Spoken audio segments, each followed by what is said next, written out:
Pues bienvenidos y bienvenidas. Hoy tenemos en la nueva píldora informativa de la Cátedra Maderamen a alguien que hacía tiempo que queríamos invitar, Julen Pérez, del despacho de arquitectura Waugh Thistleton Architects. No sé si lo he pronunciado bien, Sí, luego si no me corriges, Julen. Y nada, bueno, Julen hace ya 14, 15 años que trabaja como arquitecto asociado en este despacho de arquitectura. Y es interesante porque tienen una larga trayectoria dentro de la construcción con madera, no solo ahora con proyectos pioneros que están en la vanguardia en Europa, sino que ya llevan una trayectoria cuando la madera no estaba tan de moda como está ahora. Entonces, seguro que nos puede dar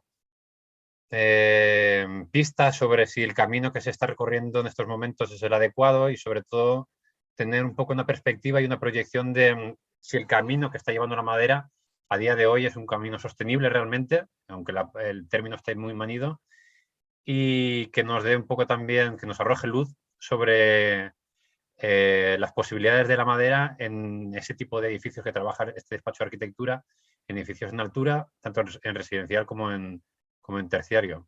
Así que, Julen, cuando quieras, adelante. muchas gracias a la Cátedra Maderamen y a ti, Joan, por invitarme pues a compartir un poco el trabajo que hacemos y espero que os resulte útil. Claro que sí. Somos, bueno, Waugh Thistleton Architects, una oficina de Londres de arquitectura, que desde el año 2016 hacemos todo 100% madera. O sea, todo lo que construimos, todos los edificios que hacemos, vamos, desde 2016 han sido todos de madera. No quiere decir que estamos cerrados a otros materiales, pero siempre ha sido la madera la mejor alternativa para la estructura de los edificios que hemos estado haciendo. Yo estoy ahí desde hace 2015 trabajando, o sea, y acabé la carrera, pues, o sea, perdón, desde el año 2015, desde hace 15 años, desde 2007, que es el año que acabé la carrera, o sea, casi toda mi carrera he estado allí. Y, y además de ser arquitectos, somos también militantes, como veis aquí, estamos pues muy comprometidos con, pues con el gran reto de esta generación que viene a ser el cambio climático, porque es que lo que resulta es que el 36, alrededor del 40%, igual un poco menos, dependiendo del 36 al 39% de las emisiones globales se deben a la construcción.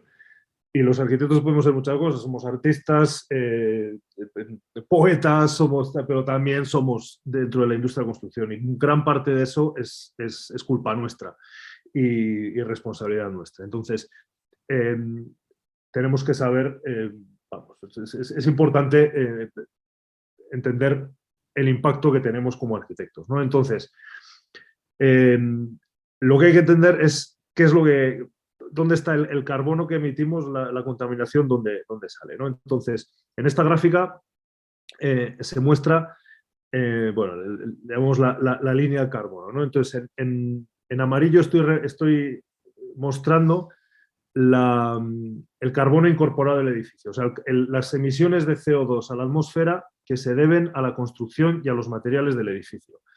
Y la línea azul representa la contaminación de ese edificio, el CO2 emitido a la atmósfera por el uso del edificio, o sea, por calefactarlo, por su luz, por refrigerarlo, etcétera, ¿no? Entonces, esto quiere decir que, claro, cuando acabamos justo en el momento que construimos el edificio, digamos que lo construimos en 2018, bueno, está un poco atrasado esto, pero en 2018 lo construimos y todavía el edificio no se ha podido utilizar.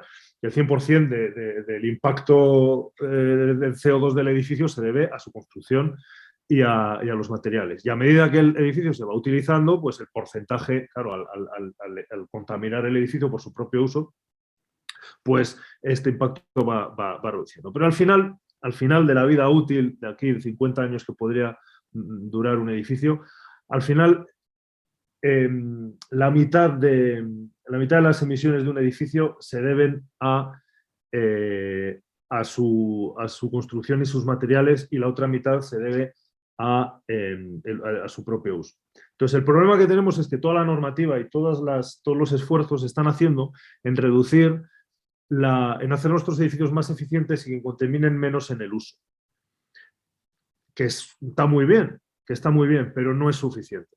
Porque si nos damos cuenta, si queremos llegar en 2035 a cumplir los compromisos de la Cumbre de París, que se pretendía que no subiera para la temperatura global en más de 1,5 grados, si queremos llegar a esa fecha y tenemos que decidir dónde intervenir, estamos viendo que casi el 70% del problema o de la contaminación del edificio está debiéndose a los propios materiales y a su construcción. Entonces, quiero decir que para atajar este problema, donde hay que intervenir realmente es en el carbono incorporado de los edificios, más que en la energía de uso, que de hecho ya se está mejorando y cada vez los edificios son mejores. Entonces, he puesto este edificio que ganó el Stirling Prize, que es el premio de arquitectura más importante de Reino Unido, lo ganó en 2018, que es un edificio de Foster, y que lo ganó porque había conseguido la puntuación más alta en cuanto al ranking BREEAM, que es un estándar para valorar la sostenibilidad de un edificio. No había conseguido hasta 2017 la puntuación más alta. Y decía que gastaba, o sea, que consumía o que necesitaba el 35% menos de energía que otros edificios de oficinas para funcionar. Cuando realmente es un edificio que no es sostenible, quiero decir que el carbono incorporado que hay en él mismo es muchísimo mayor que el de un edificio normal. Será más eficiente en uso, pero para conseguir eso, este edificio tiene, o sea, aparte de valer 1.000 millones de libras, tiene 2,5 millones de pétalos de aluminio por dentro que reflejan la luz, controlan la temperatura, tienen que ver con la acústica, tienen estos paneles de bronce, estos dispositivos en la fachada, cientos de ellos para controlar la entrada de sol, que al final es añadir elementos que realmente no hacen mucho más que lo que podías hacer dentro poniéndote o quitándote un jersey. Entonces, al final, este edificio que se vendió como el edificio más de oficina, más sostenible del mundo, realmente tiene una huella de carbono mucho más grande que un edificio normal. Nosotros creemos que en vez de añadir más cosas, se trata de quitar lo innecesario. Y realmente la sostenibilidad y un poco donde entendemos que estamos ahora es que se trate más de, en vez de ser eficiente, de ser suficiente. De que el edificio con lo mínimo ya con el mínimo impacto, con el mínimo carbono, podamos responder a las necesidades que ese edificio vaya a tener. Entonces, se trata de quitar más que de poner dispositivos, ¿no? Entonces, pues por eso la madera es fundamental, porque ayuda en dos frentes. Primero, como sumidero de CO2, también porque utilizarla favorece la plantación de más árboles y en bosques certificados sostenibles, y hasta ahora los bosques es la única manera o la mejor manera que hemos descubierto o que tenemos para transformar el CO2 en oxígeno, ¿no? Entonces, ahí está la clave, ¿no? Nosotros entendemos que la clave de la sostenibilidad está en el material. El material, si decía que de todas las emisiones globales, la construcción, o sea, el sector de la construcción era el que más contaminaba porque era el 40%, el 11% de las emisiones totales, o sea, 11%, casi un cuarto, entre un cuarto y un tercio de las emisiones de la construcción está en los materiales. Entonces, aquí he puesto estas, es que me hizo mucha gracia, son unos comentarios de Chris Wise, ¿no? Diciendo, hay realmente como arquitectos, yo creo que tenemos la oportunidad de realmente hacer la diferencia, ¿no? O sea, hay unos cálculos que dice, hacerse vegano reduce tu huella de carbono personal alrededor de 2 toneladas al año. Pues una reducción del 10% por parte de un arquitecto es 100 veces más que hacerse vegano. O sea, quiero decir que simplemente nosotros por prescribir o por diseñar edificios sostenibles o por la madera estamos realmente creando impacto, ¿no? Entonces yo creo que como arquitectos, o sea, en nuestra generación tienen la responsabilidad de de entender todo esto y realmente saber qué es lo que pone en su edificio y el impacto que esto tiene, porque realmente podemos hacer la diferencia.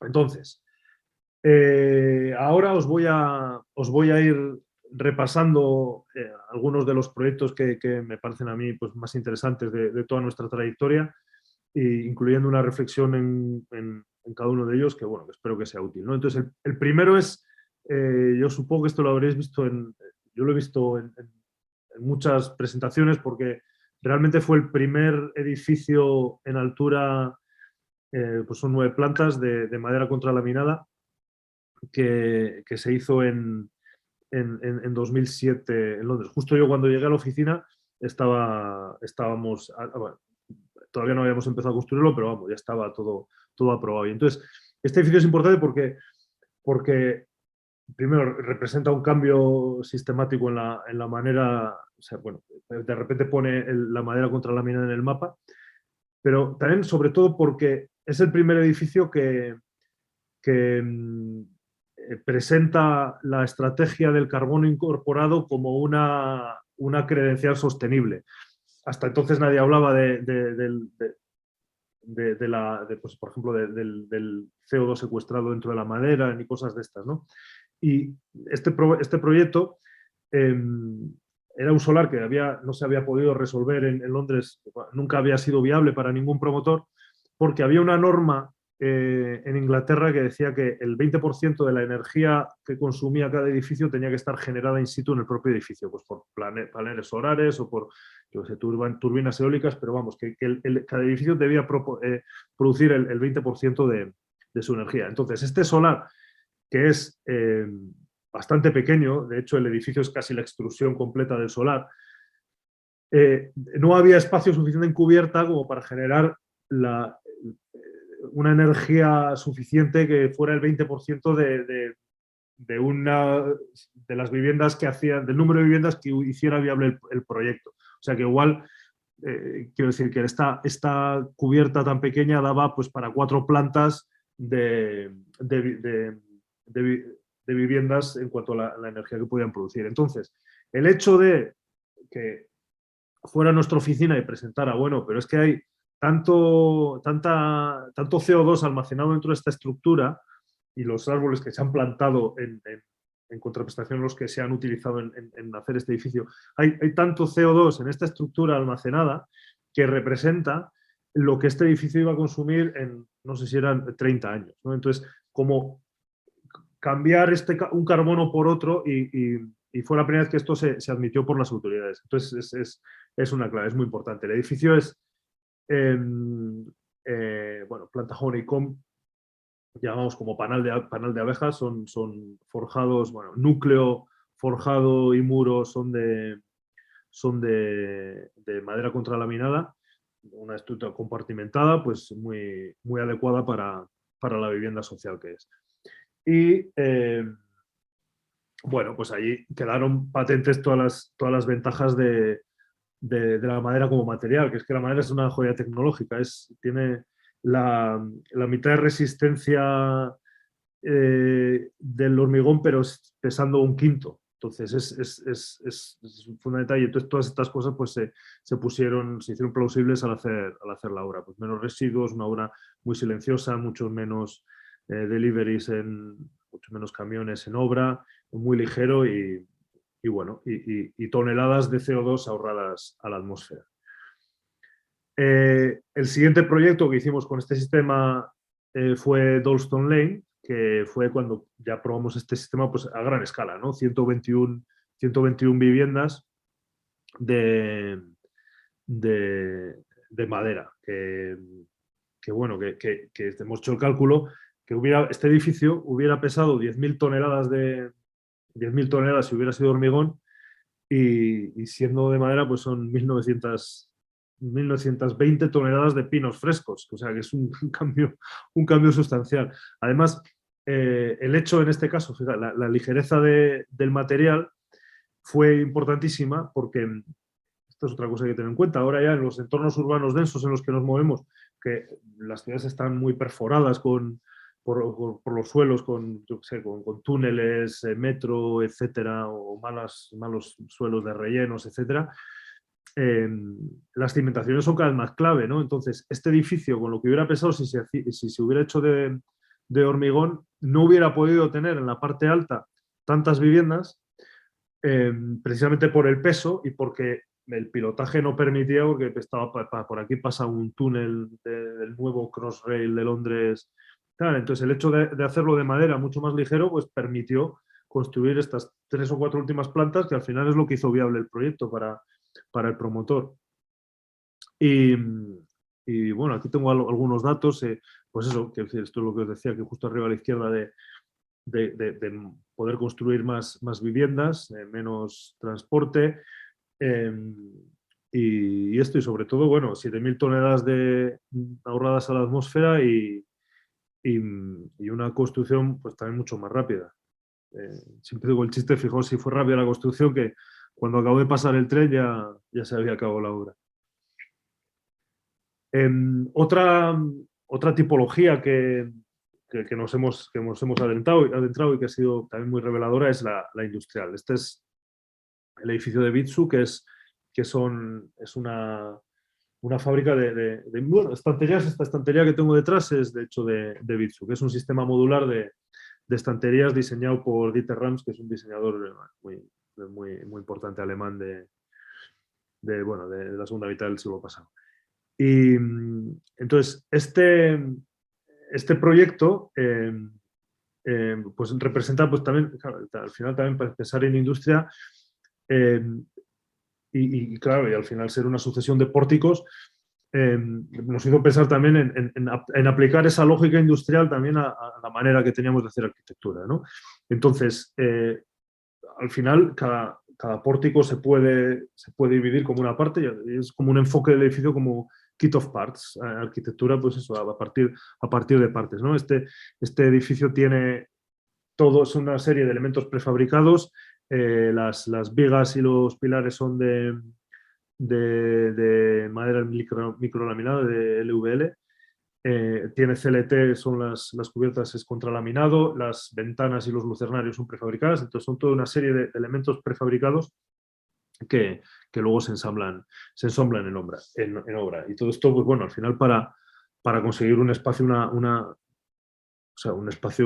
fábrica en la que apetecería trabajar, ¿no? Que es al final por lo que trabajamos los edificios, los arquitectos, que es por hacer edificios en los que gusta estar, ¿no? Entonces, bueno, claro, hablando de la industria, esto también hace pensar en cómo nuestro sector ha evolucionado en los últimos años, ¿no? Y entonces, si nos comparamos el sector de la construcción y cómo ha evolucionado la productividad de la industria de la construcción, la industria de la construcción está mostrada en rojo, y el resto de las industrias de bienes de producción de cosas, como por ejemplo coches, es la verde, ¿no? Entonces, en estos últimos años, imaginaos cómo se hacían coches hace 100 años y cómo se hacen ahora, ¿no? Pues cómo se ha mejorado toda esa industria. Y en cambio, el sector de la construcción es el último que queda realmente por modernizar. Y modernizar el sector de la construcción, entendemos nosotros que pasa por aumentar el porcentaje de prefabricación, ¿no? Entonces, en este contexto, también en esta oficina nos hemos adentrado a la arquitectura modular, que sería como el sumum de la prefabricación, ¿no? Eso es al final como llevártelo todo a la fábrica, al entorno controlado, ¿no? Donde puedes controlar mejor los residuos, la calidad, la rapidez, etcétera, y minimizar el tiempo en obra, que sea simplemente ensamblar los módulos, ¿no? Entonces, con esta tipología también hemos trabajado y hemos hecho este edificio de Wasgrove,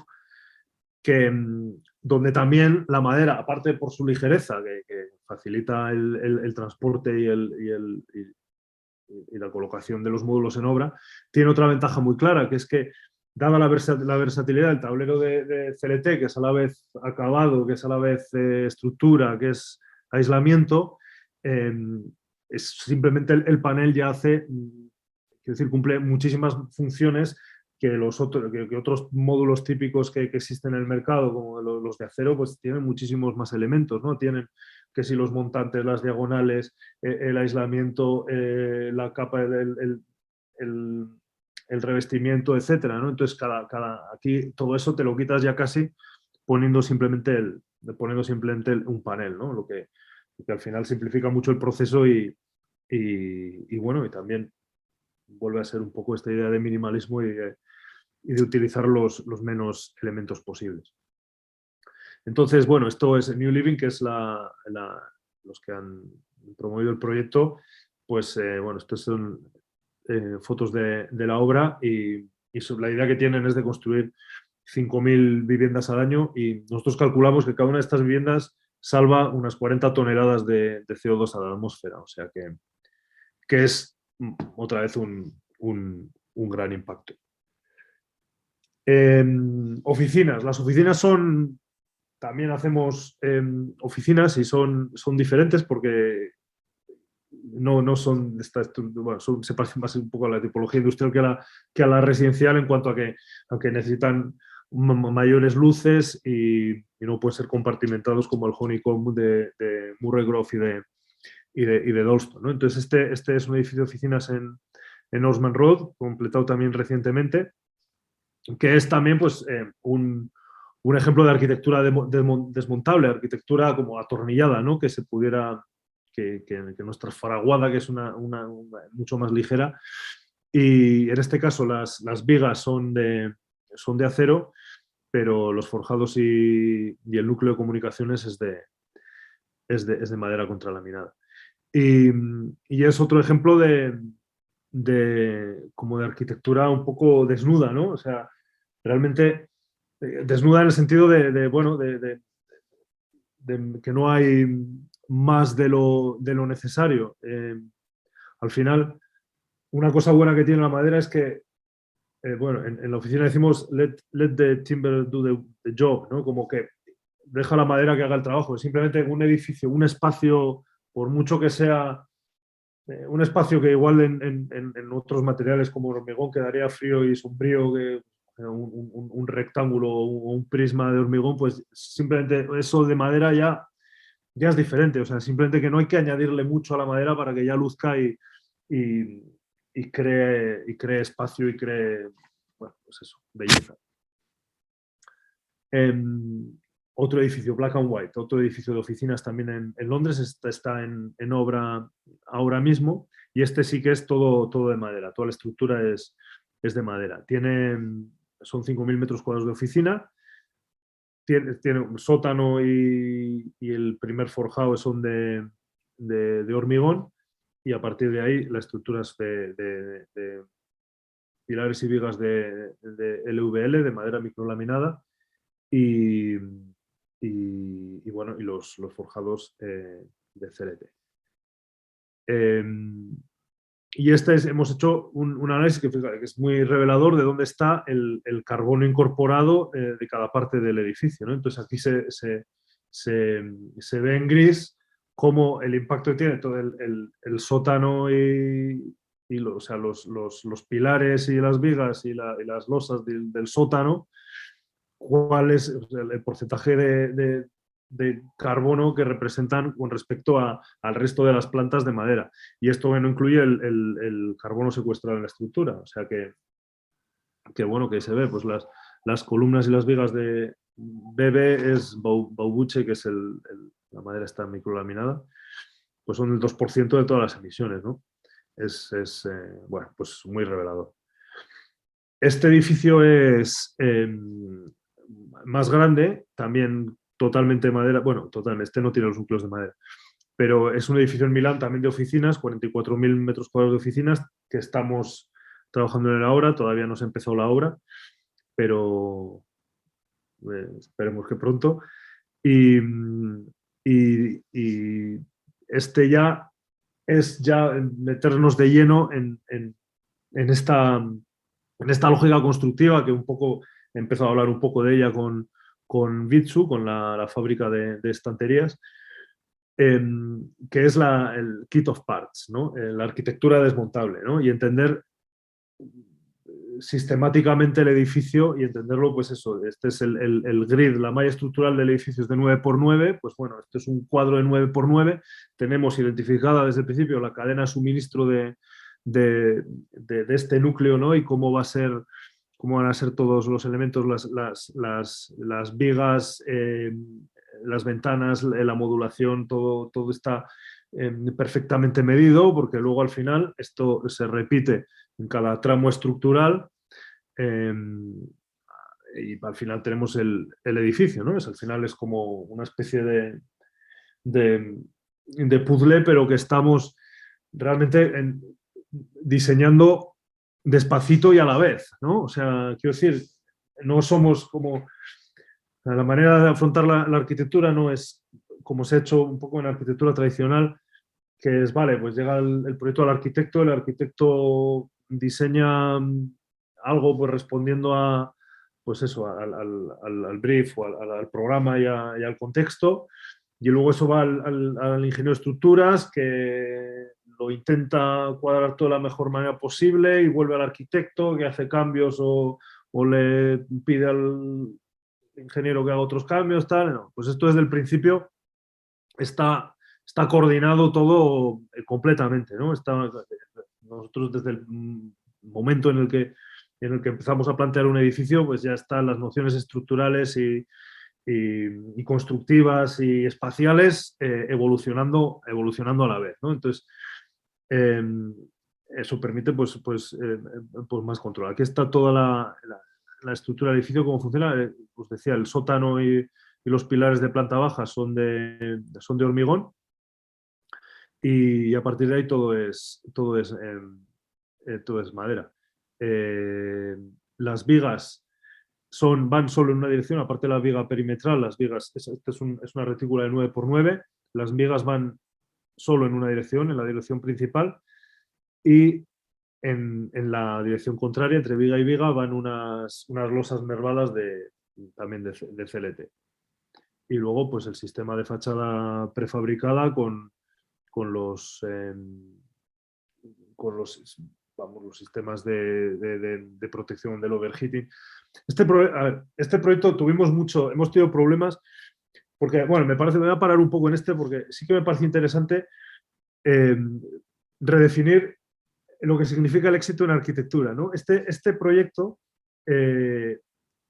por ejemplo, ¿por qué hemos tenido muchísimos problemas con la fachada porque el cliente no le acaba de convencer la ventana corrida por sus connotaciones que tiene de edificio de oficinas típico de los 70, pasado de moda y feo, ¿no? Entonces, nos ha costado muchísimo justificar. En este caso, este edificio es un edificio que cada cosa es milimétrica, o sea, cada cosa está como pensada desde un punto de vista racional. Y en este caso, la ventana horizontal lo que permite es, permitía minimizar el overheating, o sea, la cantidad de sol o sea, permitía maximizar las vistas exteriores. Parece una tontería hablar así de la ventana corrida, pero ahora que está la moda todo de las ventanas fragmentadas en cualquier tipo de edificio, ¿no? Pero que simplemente esta ventana horizontal permite que el vidrio muchas veces que está a la altura debajo de las cinturas solo ingresa calor, pero no da vistas ni iluminación, entonces quitar ese vidrio y además, pues al ser una ventana horizontal, pues también es más fácil de controlar con estos elementos que tienen los brise soleil para proyectar sombra y evitar el calentamiento. Entonces, todo estaba justificado en este sentido, pero al final lo que a mí me parece y lo que nos hemos dado cuenta es que yo veo esta imagen y a mí me parece un edificio bello, ¿no? Al final sí que hemos conseguido justificar esta ventana corrida que nos ha costado un montón con un buen resultado.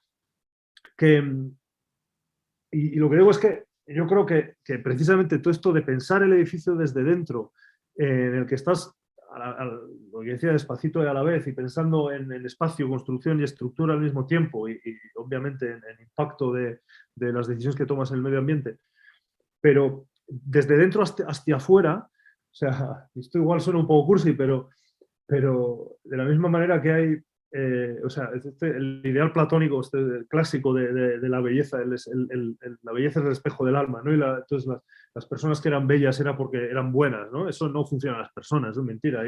Hay cabrones muy guapos y gente estupenda, no tan guapa. Pero en los edificios sí que funciona. O sea, en los edificios yo creo que precisamente esa belleza interior al final y esa proporción y esa cosa al final repercute en la belleza. O sea, eso resulta en un edificio que funciona, ¿no? Entonces, así es, yo creo, como hay que afrontar el diseño y así hay que definir el éxito de un edificio, ¿no? En muchos más valores que simplemente empezando desde fuera a que parece que está bueno. Bueno, en fin, bueno. Vale, y luego al final todo esto para conseguir espacios interiores que sean agradables, naturales, saludables, bueno, humanos, ¿no? Estos pues, son las imágenes de cómo entendemos que sería el edificio por dentro de la zona de oficinas y esto es en la cubierta arriba, pues tenemos una terraza interior porque la verdad alrededor del edificio hay bastante ruido y carreteras. Y otro frente importante de trabajo y donde también la madera tiene mucha vigencia es en la rehabilitación de edificios existentes, porque bueno, tenemos la ciudad llena de edificios eh, con estructura robusta y, o sea, edificios pasados de moda ya que un poco obsoletos, pero con una estructura robusta y muy sólida que resulta muy poco sostenible eliminar, ¿no? Y que es muy costoso. Por ejemplo, esto es una torre de Londres que, bueno, no me acuerdo cuál era el cálculo, pero es que simplemente desmantelarla para hacer una nueva parte de lo que contaminaba es que era un programa enorme, ¿no? Entonces, la madera viene muy bien aquí para actualizar edificios existentes bueno, para extenderlos, ¿no? Entonces, en este proyecto, que al final no se va a hacer, pero se añadían 27.000 metros cuadrados de oficina a un edificio que ya bueno, 41 plantas, ¿no? Entonces esto daba la oportunidad de actualizar el edificio. Aquí pues, un poco pues, toda la lógica del proceso, ¿no? El edificio existente pues le rellenamos las esquinas, un poco también actualizando esta forma un poco de esvástica fea, pues dándole un poco un aspecto un poco actualizando su apariencia, que luego pues se esculpía un poco para darle una forma aerodinámica al viento, un tratamiento de fachada en el que pretendemos expresar y que se entienda un poco lo que es el edificio viejo, el edificio nuevo, articularlo con respecto a un poco a las dimensiones o a los datum de la ciudad existente y luego incrementar el podium o la planta baja, que es la manera en que el edificio se relaciona con la gente, ¿no? Pues también esto actualizarlo. Entonces, pues el programa era 30 meses y transformar un edificio existente sombrío y gris, pues eso, meterle naturaleza y cambiarlo aparte de la forma de esvástica, pues transformarlo en un sitio en el que apetezca ir a trabajar y en el que apetezca, bueno, pues pasar parte de la vida de uno. Este es otro en Ámsterdam, que es la misma lógica, es extender un edificio existente, que en este caso es realmente, pues eso, es multiplicar mucho vamos, lo que era el edificio en cuanto a lo que se transforma, que es mucho más alto, ¿no? Pero en este caso también, en el análisis que hicimos, retirar un edificio con una estructura que, bueno, que no es la óptima, pero que se puede seguir utilizando, pues era más contaminante que simplemente, pues oye, encontrar la manera de trabajar con él y adaptarlo a los requerimientos actuales, ¿no? Entonces, del edificio que tenía esta forma así de serpiente, solo proponemos tirar, todavía está en proceso de aprobación, pero vamos, solo proponemos tirar esta última parte de aquí porque es donde podemos tener realmente la mayor masa y luego extender el edificio un poco para completar su forma y en la zona más sólida del edificio pues añadirle una altura sin necesidad de intervenir en la cimentación. Y eso, bueno, pues, tú que decías de la ligereza de la madera, pues es clave aquí también. Y estas, bueno, pues estos son las plantas como quedan, aprovechando lo máximo que se puede de los núcleos y bueno, pues creando pues, un edificio más apetecible. También, bueno, este es otro que hemos hecho bueno, hemos hecho, también está en proyecto. Os estoy enseñando muchos, estos últimos son proyectos que todavía no se han construido, pero vamos, son un poco los que yo más metido he estado porque al final yo mi rol en esta oficina es un poco empezar los proyectos, ¿no? Sentar las bases. En este caso es uno en Buffalo, en Estados Unidos, que no tira los edificios existentes, pero bueno, porque están protegidos. Pero sí que, bueno, también se inserta en una trama urbana existente con madera. Y aquí lo que sí que me parece interesante comentaros es que desde el principio esto que digo de despacito y a la vez, ¿no? Y construcción, estructura y espacio al mismo tiempo, como lo primero que hemos hecho ha sido, pues eso, entender, bueno, aparte, primero entender cómo se hacen, porque en Inglaterra trabajamos con metros, pero ahí en Estados Unidos es todo pies y pies cuadrados, pero entender, entendiendo la cadena de suministro, de suministro local y cuáles son ahí los proveedores de CLT, por ejemplo, y qué competitivos son, cómo informa esto pues a la hora de decidir tu retícula estructural, porque, por ejemplo, 25 pies, de repente igual solo hay una empresa que hace paneles de 25 pies de altura, pero en cambio de 20 de 20 pies hay 5 o 10, entonces es mucho más competitivo y va a tener mejor precio. Entonces, aparte de entender eso, también tiene mucha influencia en la elección del grid estructural o de la retícula el volumen de madera que va implícito en cada edificio, ¿no? Entonces aquí hicimos esos cálculos para diferentes grids, del 30x30, 30x25 o 30x20, qué impacto tenía esto en cuanto al volumen de madera y qué impacto tenía también en la altura del edificio. Porque cuanto más mayores son las luces, el canto de las vigas es mayor. Cuanto mayor es el canto de las vigas, la distancia de floor to floor, o vamos, de suelo a techo, tiene que incrementarse. Esto supone que, sobre todo si queremos pasar los servicios por debajo de las vigas, entonces esto supone un impacto diferente. Claro, esto también encarece la fachada porque el edificio se hace más alto y entonces hay más fachada, los pilares se hacen más largos también. Entonces, calculando todo esto, pues se puede llegar a tomar la decisión y entonces pues empezar el proyecto ya, no para que te lo resuelva el ingeniero de estructuras sino bueno, está esto coordinado desde el principio y trabajando desde el principio con ingenieros de estructuras y bueno, con nuestro conocimiento y experiencia también para al final poder optar por una determinada malla estructural pues con conocimiento. Y entonces esto es cómo impacta también la altura del edificio, es un poco lo que contaba.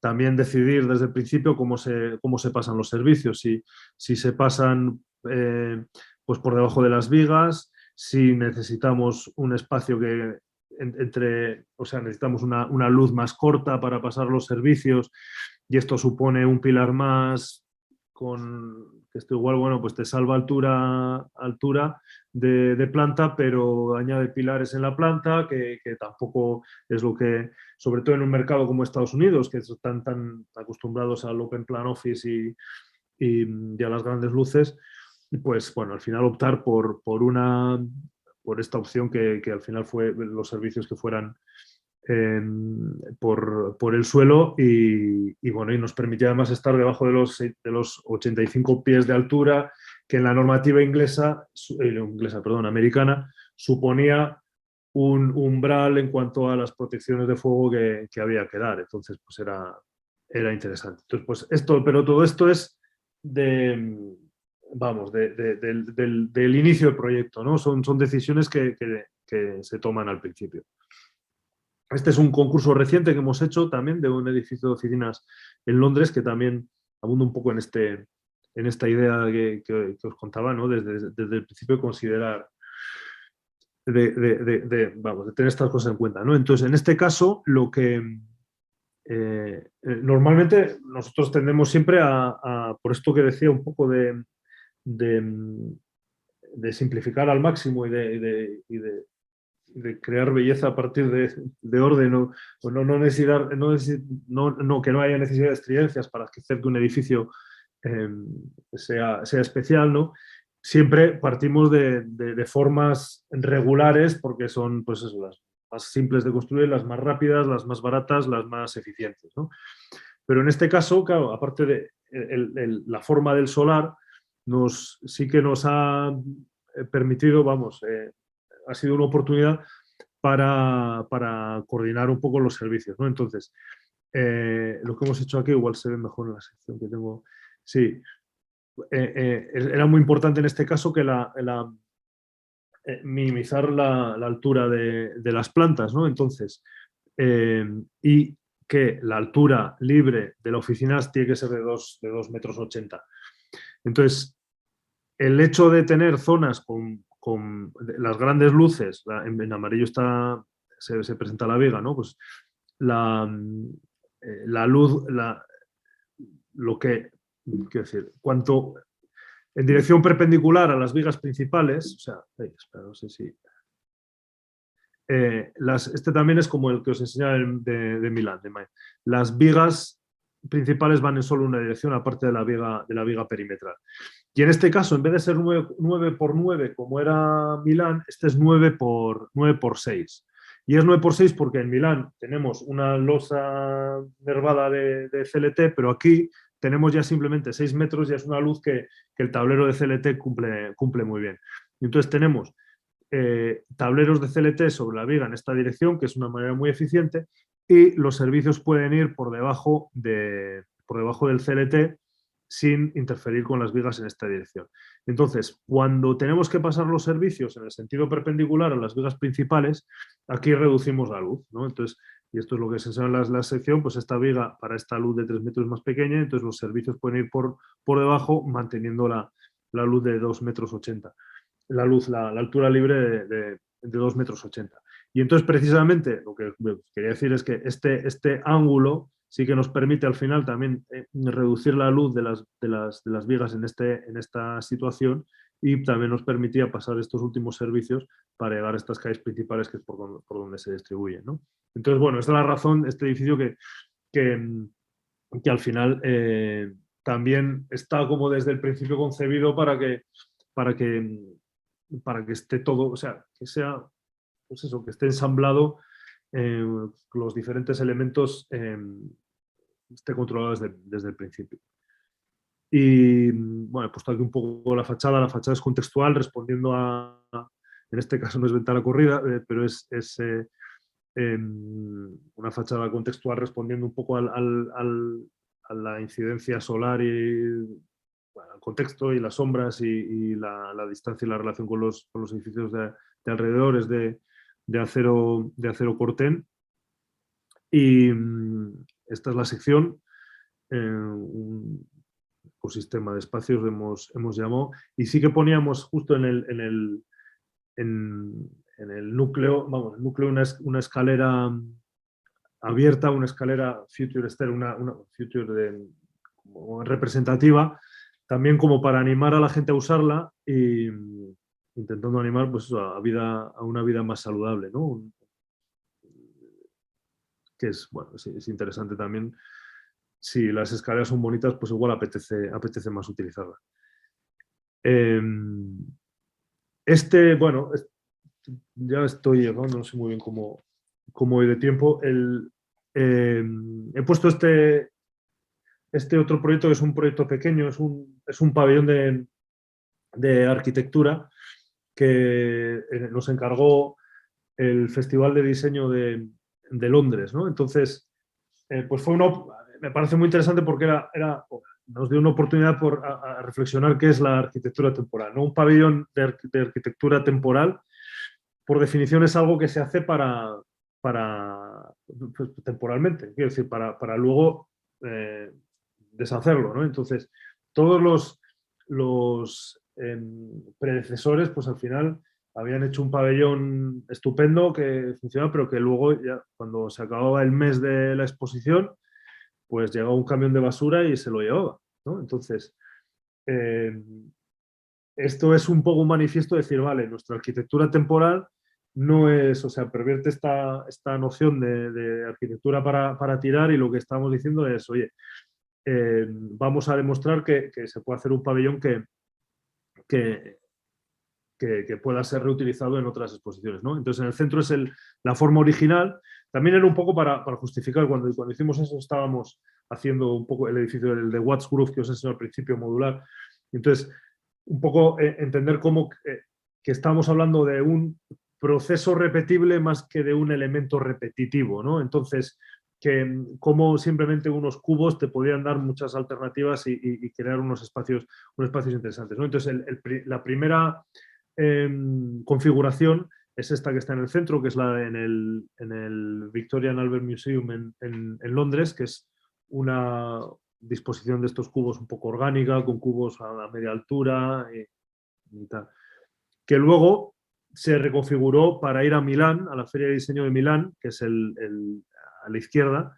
Ya pues el entorno era un patio clásico, y entonces pues es una composición más formal, más clásica. Y luego el de la derecha fue justo antes del COVID, que vino al Festival de Diseño de Madrid, que era una composición más geométrica, más volumétrica, que era un poco más abstracta. Bueno, un cubo que, bueno, el hueco en el centro al final era una vista desde ese hueco en el centro, pues encuadraba el Palacio Real, ¿no? Pero bueno, era un poco decir, arquitectura temporal, pues no tiene por qué. O sea, al final esta arquitectura desmontable por la que estamos abogando, da la posibilidad de repensar esto de por qué hacer cosas para que acaben en la basura, ¿no? Y esto es otra imagen que he puesto de pues, otra escala, y porque es otro proyecto que le tengo cariño, que es que hicimos este proyecto en Bergen, que es una ciudad en Noruega, que tiene un problema de despoblación en el centro de la ciudad. Se está quedando vacía porque la gente se va a vivir Es una ciudad que está como entre las montañas, con unas vistas preciosas, entonces la gente deja de vivir en el centro de la ciudad y se va a las montañas, su parcelita con unas vistas de los fiordos interesante, ¿no? Entonces esto quiere decir que el centro se está muriendo porque a partir de las 4 de la tarde todo el mundo se va a su casa y está vacío, y encima se multiplica mucho los coches de va y ven de la gente que viene y sale con... entonces, estaban pensando en ofrecer una alternativa. Claro, y luego también lo que pasa con el centro es que está, pues eso, entre montañas y completamente construido, y no se podía densificar, ¿no?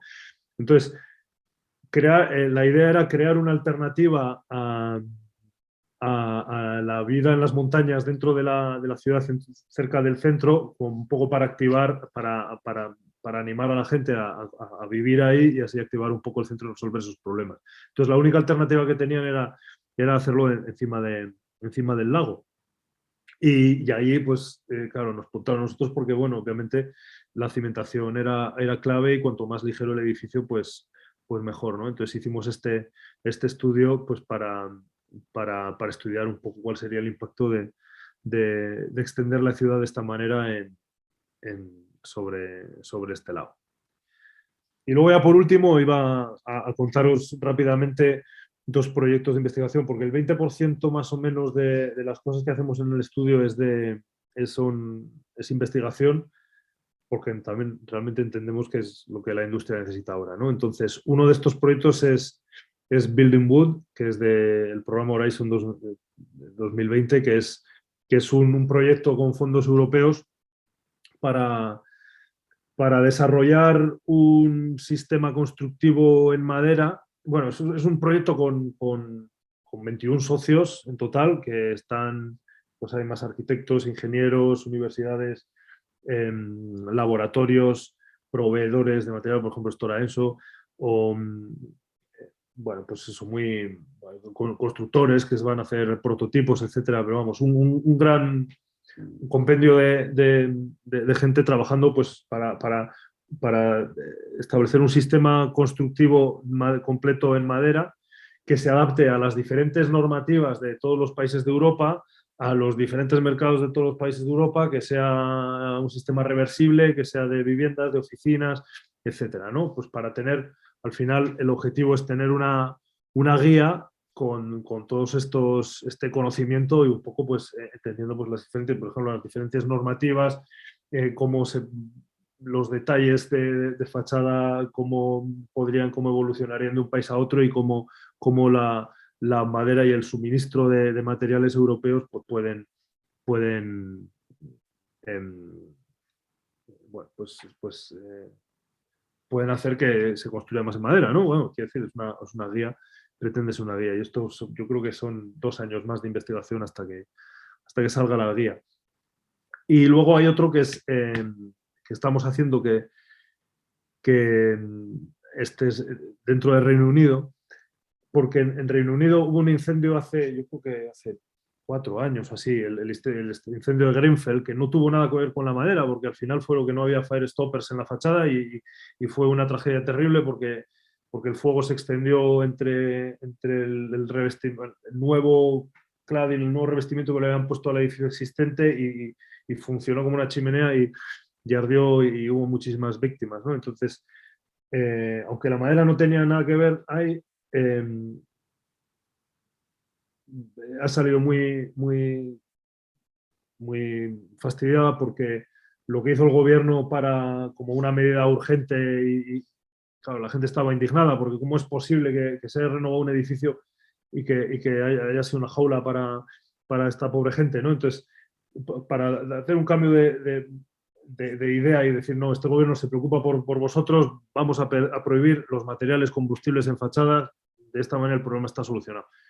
Claro, la madera, por mucho que todos sabemos que coges un trozo de CLT y cuesta hacerlo arder muchísimo, es decir, pero eso no quiere decir que el CLT no sea combustible. Entonces, el hecho de que al ser un material combustible está prohibido en fachada, pues ha supuesto un poco un retroceso en Reino Unido, que era la locomotora, porque estamos pues, haciendo un montón de edificios residenciales como Dalston o como Murray Grove con CLT y bueno, de repente esto ha sido un problema y de repente pues es un poco más difícil y hay como cierta reticencia pues por las aseguradoras, por ejemplo, con la madera y tal, simplemente porque hubo un incendio de algo que no era de madera, pero bueno, en fin. Entonces, lo que estamos haciendo en la oficina es, estamos haciendo una serie de principios de cómo construir un edificio de madera, en este caso con una fachada no estructural y sin ningún tipo de elemento combustible, nada de madera, pero vamos, como todo el resto es de madera, para un edificio tipo de 6 plantas de menos de 18 metros de altura, con sprinklers, etcétera, pero vamos, ¿cuáles son los principios que lo componen? Y todos estos principios están firmados por aseguradoras que han comprobado todos estos detalles y que dicen, vale, esto es una cosa que nosotros aseguraríamos. Entonces, con esto, pues eso, la idea es cambiar un poco la percepción y, bueno, también dar una guía de cómo se puede construir sostenible con madera. Y esto es el análisis también del carbono de este proyecto del New Model Building. Y se ve, bueno, pues un equivalente, si la estructura fuera hormigón, ¿no? Se está a la izquierda, cómo sería el impacto del edificio. Y lo que supone, y estos los dos a la derecha son este edificio, el New Model Building, unas sin incluir el carbono incorporado en la madera, o sea, el CO2 que toda esta madera quitó de la atmósfera por la fotosíntesis, y la otra es incluyéndolo. Entonces, también con esto demostramos que este edificio está dentro de las nuevas esta normativa emergente que está surgiendo para controlar las emisiones LETI, pues, por ejemplo, pone unos niveles de 300 o 200 kilogramos de CO2 equivalente por metro cuadrado. Pues bueno, nosotros los cumplimos en un caso en este edificio, considerando el carbono incorporado, y en otro sin considerar. Y bueno, y esto nos dedicamos, y bueno, espero que os haya resultado útil, y muchas gracias por la atención. Vaya tela, Julen. De verdad que ha superado con creces la expectativa, porque, bueno, estábamos hablando antes entre bambalinas, ¿no? Que realmente tu perfil o tu rol dentro del despacho es, bueno, a priori, es algo a lo que todos los arquitectos aspiran, ¿no? A diseñar, a crear, a dibujar, ¿no? Y que luego viene un poco el trabajo arduo, pero es que, claro, viendo el trabajo que hacéis en el despacho en tantos países distintos, en tantos usos de edificio distinto, tanto residencial como terciario, habéis tocado obra nueva, habéis tocado rehabilitación, y no es lo mismo trabajar en Milán que en Estados Unidos, que en Inglaterra, que en España. Claro, eso es muy complicado, y si incluso le pones un poquito más en un material que ya tiene de por sí un lastre, una carga añadida, como es la madera, que tiene que siempre estar demostrando que es un material válido, ¿no? Así que, bueno, de mi parte, enhorabuena por la exposición y por vuestro trabajo. Muchas gracias. Y nada, bueno, aquí hay algunas preguntas que tampoco nos vamos a exceder mucho para no alargar la presentación, que creo que algunas ya las has explicado, pero bueno, yo te las traslado. Aquí comenta Urchi que si habéis trabajado con algún CLT alveolar o aligerado. Yo he visto ahí que creo que en el proyecto de Milán estabais proyectando con el Lignio Trend, ¿puede ser? Que es como un CLT alveolar con unos huecos. Bueno, yo creo que es una losa nervada, ¿no? Espérate, vamos a... Sí. Sí, es muy parecida a la Rib que Deck tiene le llamamos. aligerado, ¿no? Sí, bueno, claro, sí, es como la losa con unas vigas, como un forjado mixto con... no sé dónde estaba perdona, el nombre. A ver, aquí está. No sé si se puede. No sé si ¿Qué es lo que...? Sí, bueno, no te preocupes, Sí, simplemente... bueno, claro, sí, yo sé que es o sea, no es exactamente... yo, al final sí que tiene pues unos nervios que lo refuerzan esa dirección, porque son los 9 metros, que, pero no sé exactamente si es un producto en sí o si, bueno, la verdad es que no sé, a este detalle al final lo que te digo, yo sí que yo hago un poco el principio, elijo el gris, 9 por 9, ¿sabes? Acordamos el sistema, pero al final no sé muy bien lo que prescribimos. Y aquí es que nos estoy intentando ver si lo vemos, que es Timber Rib Deck. No, pues, o sea, no sé exactamente, no sé dónde has leído tú lo otro, pero vamos, es un forjado modular con nervios. Vale. Pregunta Cecilia Lázaro también si habéis pensado o habéis trabajado la madera en rehabilitación o en los forjados colaborantes con hormigón. Es decir, para mejorar problemas de flexibilidad o incluso a nivel acústico, si habéis valorado la posibilidad de Sí, usar sí, sí. materiales más densos para...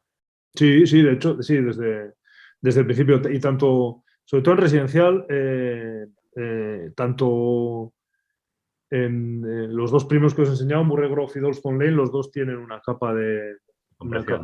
sí, de hormigón, vamos, pequeña, siempre también tiene un suelo radiante que va ahí incorporado, y eso, y sí, ayuda con la luz, con las vibraciones, con el impacto, con el ruido, sí, es añadir un poco masa, porque al final la acústica es un problema en residencial, que es muy ligero, que es muy bueno para muchas cosas, pero para el sonido, pues sí que en combinación con otros materiales funciona muy bien, sí. Muy bien. Pues nada, Julen, eso es todo. Igualmente, pues lo dicho, yo voy a comentar con los compañeros luego si hay alguna duda, te la trasladaremos igualmente por mail. y espero que, bueno, esto sea simplemente un hasta luego. Sí que nos gustaría seguir contando contigo. Así que nada, de nuevo enhorabuena y muchísimas gracias por estar aquí con nosotros.